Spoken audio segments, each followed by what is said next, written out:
Magandang umaga, narito ang weather update sa araw ng Monday, April 27, 2026.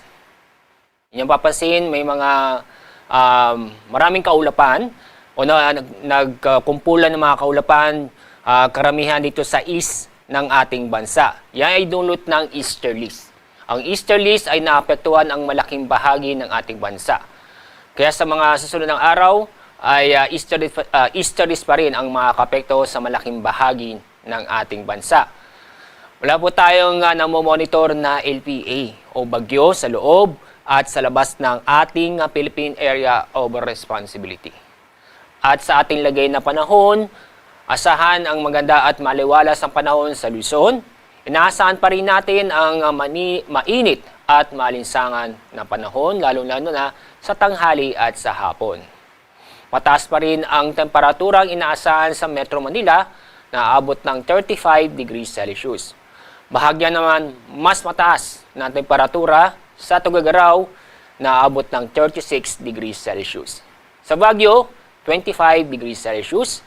Sa Lawag, Tagaytay at Legazpi, aabot ng 33 degrees Celsius. Dako tayo sa Visayas at Mindanao. Bahagyang mabuwas-buwasan ang init na panahon sa Eastern Samar, ganun din sa Sorsogon, Dinagat Island, Southern Leyte at Surigao del Norte. Dahil sa inaasahan po natin ang maulap na kalitan at may kasamang kalat-kalat ng pagulan at thunderstorm. At dito sa Visayas, Mindanao, may ilang lugar po na aabot ng 34 degrees Celsius. Yun po ay sa Puerto Princesa, Calayan Island, Iloilo City, Zamboanga City at sa Davao City. Sa lalabing pong bahagi ng Visayas at Mindanao, may tsansa po ng mga isolated na mga pag-ulan o sandaling buhos na ulan dahil sa thunderstorm. Kahapon, narito ang pinamataas na heat index. Umabot ng 45 degrees Celsius sa Dumangas Island, Giwan, Eastern Samar, 44 degrees Celsius naman sa Sanglipoy, Cavite at sa Cuyo, Palawan. Sa Metro Manila, umabot ng 40 hanggang 41 degrees Celsius. Ngayong araw, ang ating forecast heat index. Top 5 ay sa Dumangas, Iloilo, aabot ng 45 degrees Celsius.